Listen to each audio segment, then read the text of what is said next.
Madam hi అంటే తిడతారేమో, ఈరోజు నేను నమస్కారం అండి అని చెప్పాలి. నమస్కారం అండి. నమస్కారం తల్లి.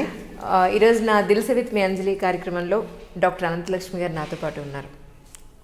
యాక్చువల్గా డాక్టర్ అనంతలక్ష్మి గారిని అడగడానికి నా దగ్గర బోల్డ్ అని క్వశ్చన్స్ ఉన్నాయన్నమాట. కానీ మేడం నాకు ఇంతే టైం ఇచ్చారు. ఆ టైంలో అడగడానికి మ్యాక్సిమం ట్రై చేస్తాను మేడం. లేకపోతే సెకండ్ పార్ట్కి మీరు కొంచెం మమ్మల్ని దయదలచాలి, ఓకేనా? తప్పనిసరిగానమ్మా. డన్. ఏంటి అసలు మీ ఏజ్ అంతే అసలు ఇప్పుడు? 69 నడుస్తోందమ్మా. అవునా? నేను అసలు నిజంగా నమ్మలేకపోతుంది. ఇప్పటికీ నేను 1950లో పుట్టాను. ఏంటి ఇప్పటికీ ఇంత యాక్టివ్ ఉండడానికి కారణం అంటే డెఫినెట్గా మీరు అప్పటి మా అమ్మ వాళ్ళు పెట్టిన ఫుడ్డే అని చెప్తారు. అవును. ఏం తినేవాళ్ళు అసలు మీరు అప్పట్లో? మేము పొద్దున పూట చద్దన్నం తినేవాళ్ళం అమ్మ. చద్దన్నం అంటే రాత్రి వండింది ఇత్తడి గిన్నెల్లో ఉండేవాళ్ళు కదా అప్పుడు. చక్కగా ఇత్తడి గిన్నెల్లో వండిన అన్నం ఉంటే దాంట్లో చక్కగా ఆవకాయో గోంగూర పచ్చడో చింతకాయో వేసుకుని ఇంత నెయ్యి వేసుకుని, ఇంకా గోంగూర పచ్చడి అయితే మాత్రం తప్పనిసరిగా వెన్న ఉండేది, అంటే మాకు పాడి ఉండేది. ఇంత వెన్న వేసుకుని తిని కాస్త పెరుగు వేసుకుని తిని బయలుదేరేవాళ్ళం. పొద్దున పూట పెరుగన్నం తింటే కానీ ఇంట్లోంచి బయటకు వచ్చేవాళ్ళం కాదు. పాలు తాగే అలవాట్లేదు అప్పటికి ఇప్పటికీ కూడా. నేను ఎప్పుడు నవ్వుతూ అంటూ ఉంటాను, పాలు ఎందుకు తాగరంటే పాడిలో పుట్టి పెరిగాం కదా మాకు అందుకని పాలు. ఇంటి నిండా పాలు పెరుగు బాగా ఉండేవి. పెరుగు కూడా నేను కొద్దిగా వేసుకునేదాన్ని, మాకు సుష్టుగా ఉన్నా సరే. అయితే ఒక్క పొద్దున్న చద్దన్నంలో మాత్రమే మాకు పెరిగేసేవాళ్ళు. రాత్రికి ఎట్టి పరిస్థితుల్లో మజ్జిగే. మధ్యాహ్నం కూడా నాన్నగారు చూడకుండా కొంచెం పెరిగేసుకోవడమే తప్ప నాన్నగారు పెరిగేసుకోవడానికి ఒప్పుకోరు. కారణం ఏంటంటే పెరుగు యాజ్ ఇట్ ఈజ్ అనారోగ్యం. అందుకని మజ్జిగ చేసి కవ్వంతో చిలగొట్టిన మజ్జిగ, అంటే సాధారణంగా వెన్న తీసేవాళ్ళు బాగా ఉండేది కనుక ఏ కారణంగాన వెన్న తీయకపోయినా మజ్జిగ చిలక కొట్టినటువంటి మజ్జిగతోనే తినే అలవాటు అనమాట. అంచేత పొద్దున మాత్రమే చద్దనానికి మాకు పెరుగు. ఇప్పుడు చద్దన్నాలు ఎక్కడివి అసలు? చద్దన్నాలు తింటుంటే అనారోగ్యం అనేస్తున్నారు కదా, అదే కానీ మరి అయిపోతుంది అంటున్నారు కాదమ్మా. ఇప్పుడు అమెరికాలో వాళ్ళు పరిశోధన చేసి చెప్పింది ఏమిటంటే B12 అవి రావాలంటే రాత్రి వండి పొద్దున తిన్న అన్నంలోనే వస్తుంది, అది తినమని కదా వాళ్ళ సలహా చెప్తున్నారు. ఒక రాత్రి నిలవ ఉంచినటువంటి అన్నంలో B12 మెగ్నీషియము ఇంకా ఏవో చాలా చెప్పారు వాళ్ళు. ఆ మొత్తం అన్నా ఉంటున్నాయి కనుక చద్దన్నం చాలా మంచిది. అందులో ఉప్పు కానీ కొంచెం నీళ్లు కానీ లేక మజ్జిగ కానీ వేసి పొలవ పెడితే ఇంకా చాలా ఎక్కువ వాటి పొటెన్సీ పెరుగుతుందని చెప్పారు. అంచేత మరి మన వాళ్ళు ఆలోచించే పెట్టారే, అప్పటికప్పుడు వండి పెట్టలేకపోయారా?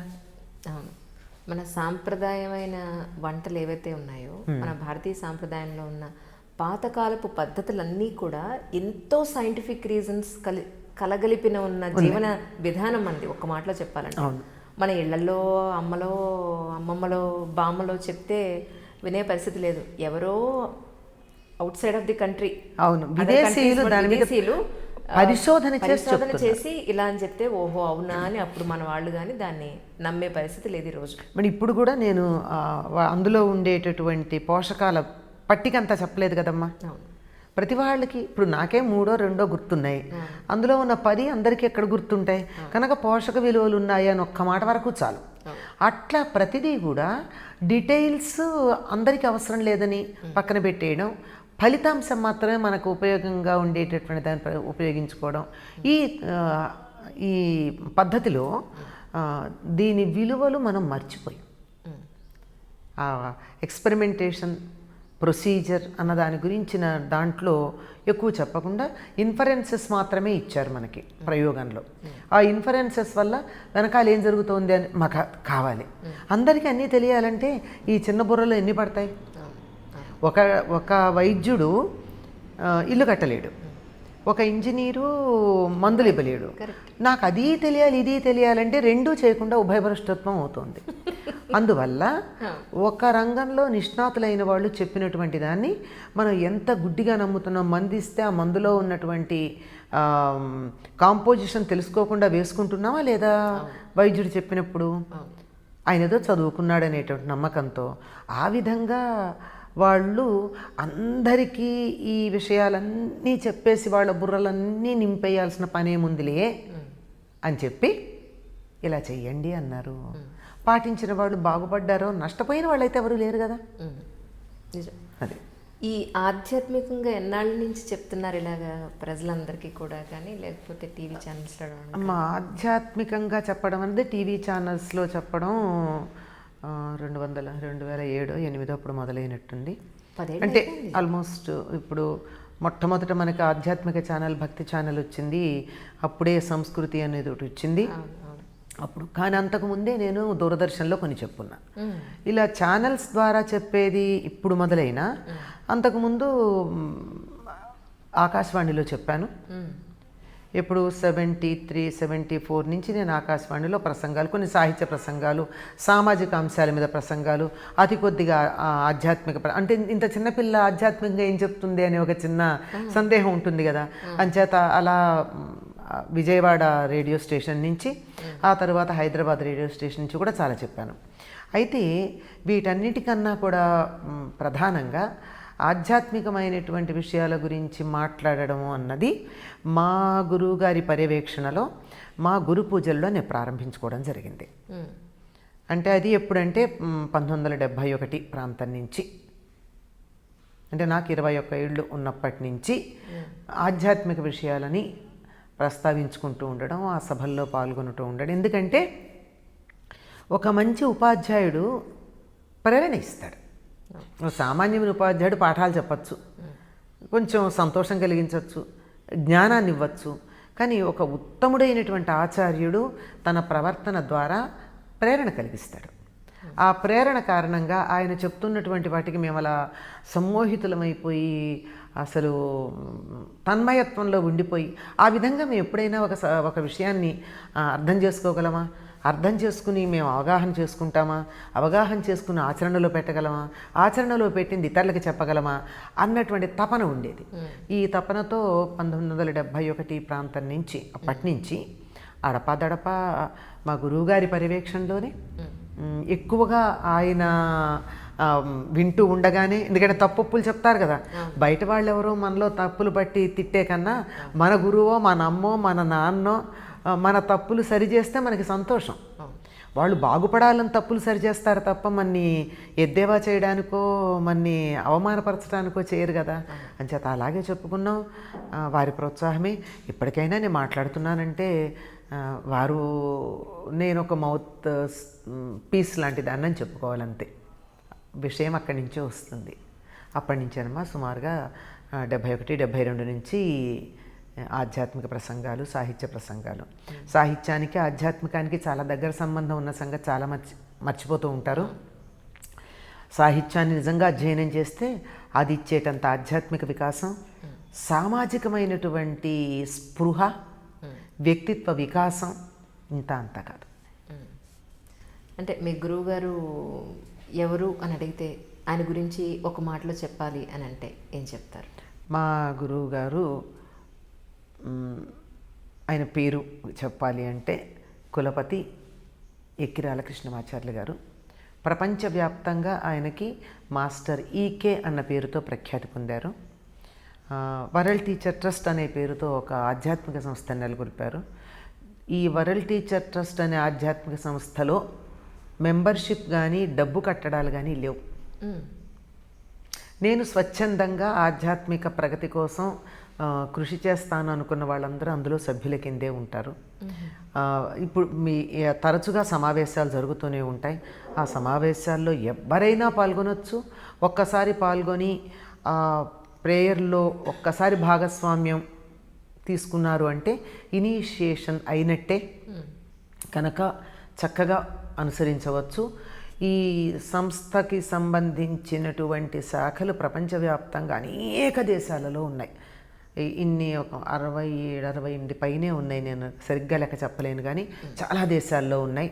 ప్రతి సంవత్సరం ఆయా దేశాల్లో కూడా ఏదో ఒక సందర్భంలో ఈ సమావేశాలు ఏర్పాటు చేయడం, ఇక్కడ ఉన్నటువంటి సభ్యులు కొంతమంది వెళ్ళి అక్కడ పాల్గొంటూ ఉండడం, ఇక్కడ జరిగే సమావేశాలకు వాళ్ళు వస్తూ ఉండడం జరుగుతుంది. ఇందులో ఎక్కడా కూడా డబ్బు ప్రసక్తి లేదు. డబ్బు ఎక్కడుందో అక్కడ ఆధ్యాత్మికత తప్పుకుంటుంది అని మా గురువుగారు చెప్పినటువంటి మాట. ఈ కార్యక్రమాలన్నీ చాలా ఘనంగా జరుగుతాయి. ఎంత బాగా జరుగుతాయంటే ఒక బాగా ధనవంతుల ఇంట్లో పెళ్లి జరిగితే ఎలా జరుగుతాయి అలా జరుగుతాయి. మరి ఎట్లా జరుగుతాయంటే ఆ జరగవలసినటువంటి సమయం వచ్చింది, జరగవలసినటువంటి కార్యం జరుగుతోంది కనుక వనరులు వాటంతట అప్రయత్నంగా సమకూడతాయి. దీన్ని సేకరించడం కానీ మిగుల్చుకోవడం కానీ పంచుకోవడాలు కానీ ఉండవు. అంత బాగా జరుగుతుంది. ఓకే, ఎక్కడండి ఇదంతా జరిగేది? ఎక్కడ జరుగుతూ ఉంటుంది? కేంద్రమేమో అసలు ప్రధాన కేంద్రం విశాఖపట్నంలో ఉన్నది. ప్రతి నగరంలోనూ కూడా దీనికి సంబంధించిన కేంద్రాలు ఉన్నాయి. ఈ ఊళ్ళో కూడా ఉన్నాయమ్మా. మొట్టమొదట గుడిమల్కాపూర్లో జగన్మోహన్ రావు గారు అనేటటువంటి ఆయన మాస్టర్ గారికి చాలా ఆత్మీయమైనటువంటి శిష్యులు ఒక 5గురు ఉండేవారు. ఆయన గుంటూరులో ట్యూటర్గా పనిచేసే రోజుల్లో ఆయన విద్యార్థులుగా ఉండి చాలా ఆత్మీయమై ఆయన మార్గాన్ని తూచా తప్పకుండా ఎట్లా అంటే అట్లా అసలు మనం ఏమంటా రిచువలిస్టిక్ అంటామే అట్లా పాటించేటటువంటి వాళ్ళు. ఇంకా ఇలా గీత గీసి ఈ కొండ మించి నువ్వు దూకు అంటే ఎప్పుడు అని అడగరు, దూకు అన్నారు కదా దూకేస్తారు. అట్లా దూకేవాళ్ళు. అట్లాంటి వాళ్ళలో జగన్మోహన్ రావు గారు ఎల్ఐసిలో పనిచేసేవారు. ఆయన గుడిమల్కాపూర్లో ఉండి అక్కడ ఆ ప్రాంతమంతా చాలా అద్భుతంగా ఆధ్యాత్మిక తరంగాలతో నిండిపోయేటట్టుగా చేశారు. అక్కడ జరుగుతూ ఉంటుంది. ఈ కేంద్రంలో ఇక్కడ నివాసం ఉండే వాళ్ళ సంఖ్య సరిపోయి ఇంకా చూడు చాలా. మళ్ళీ కొత్త వాళ్ళు వస్తూ ఉంటారు కదా. ఇప్పుడు ఒక ఆయన ఉన్నారు, ఆయనకి 3-4 పిల్లలు ఉంటారు. ఒక ఇంట్లో 4 పిల్లలు 3 పిల్లలు ఉండలేరు కదా. వాళ్ళు మళ్ళీ వీళ్ళే ఇల్లు కట్టుకుంటారంటే వీళ్ళందరూ కలిసి పిల్లలందరూ కలిసి ఇక్కడ దివ్యకళాంజలి అని చెప్పి బోయిన్పల్లిలో ఒక అద్భుతమైనటువంటి గ్రూప్ లివింగ్ కాన్సెప్ట్తో ఒక కాంప్లెక్స్ కట్టుకున్నారు. అంటే అందరూ ఈ భావంలో ఉన్నవాళ్లే ఒక పెద్ద కాంప్లెక్స్, పైన ప్రేయర్ హాలు, కింద సెల్లార్ అంతా అయితే పార్కింగు, లేకపోతే ఇలాంటి సామూహిక కార్యక్రమాలు చేసుకుంటే ఉండేది. అందరూ ఈ భావంతో ఉన్నవాళ్ళే. అంటే హైదరాబాద్ ఒకటే నేను మీకు ఇలా చెప్తున్నా. ఇట్లా అనేకం ఉన్నాయి, ఇంకా చిన్న చిన్నవి చాలా సెంటర్స్ ఉన్నాయి. కానీ అందరూ కోఆర్డినేట్ అవుతూ ఉంటాం. దేనికది విడిగా ఏం కాదు, అందరికీ కోఆర్డినేషనే. అలాంటిది ప్రతి విజయవాడలో ఉంది, బందర్లో ఉంది, వరంగల్లో ఉంది, కాకినాడలో ఉంది, శ్రీకాకుళంలో ఉంది, ఖరగ్పూర్లో ఉంది. లేని ప్రదేశం లేదమ్మా. అన్ని ప్రాంతాల్లో. బెంగుళూరులో చాలా పెద్ద కేంద్రం, తపోవన్ అనేటువంటి మాస్టర్స్ తపోవన్ అన్న పేరుతో బెంగళూరులో చాలా పెద్ద, అది కూడా గ్రూప్ లివింగ్. అందరూ ఇదే భావజాలం కలిగినటువంటి వాళ్ళు ఒక స్థలం తీసుకుని ఎవరికి ఇల్లు వాళ్ళు కట్టుకుని కామన్ ప్లేస్ ఫర్ ప్రేయర్. ఇది ప్రతిరోజు ఎవరో ఒకళ్ళు చేస్తారు. నేనే చేయాలి నువ్వే చేయాలని లేదు. అక్కడ హాయిగా నచ్చినటువంటి దేవాన్ని పెట్టుకోవచ్చు, పూజ చేసుకోవచ్చు, ఏదన్నా ఫంక్షన్స్ అన్నీ చేసుకోవచ్చు. ఈ రకంగా గ్రూప్ లివింగ్ అనేటటువంటిది ఏదైతే ఒకప్పుడు సత్రయాగాలన్న పేరుతో ఋషులు చేసేవారో అటువంటి జీవన విధానం అభ్యాసం చేయించడానికి గురువుగారు చేసిందమ్మా. అన్ని చోట్ల ఉన్నాయి. And for more videos, please subscribe to iDream. Please subscribe to iDream. Please subscribe iDream. And please subscribe to iDream. For more videos, subscribe to iDream. please like, share and subscribe to the channel. Congratulations, iDream. Subscribe to iDream. Subscribe to iDream. So subscribe to iDream Media. iDream ki iDream team andarki huge congratulations. Please subscribe iDream Media. Please subscribe to iDream. Subscribe iDream. Please subscribe to iDream. iDream అంటే నా కళల channel subscribe చేసుకున్న నోరు తిరుగుతలేదు. మీరైతే గంట గుర్తు కొట్టండి. For more such videos, please subscribe to iDream. Subscribe to iDream. Please subscribe to iDream. Please subscribe iDream Media. Please do subscribe to iDream. Please subscribe to iDream Media. For best entertainment and information, please subscribe iDream. And don't forget to subscribe to iDream.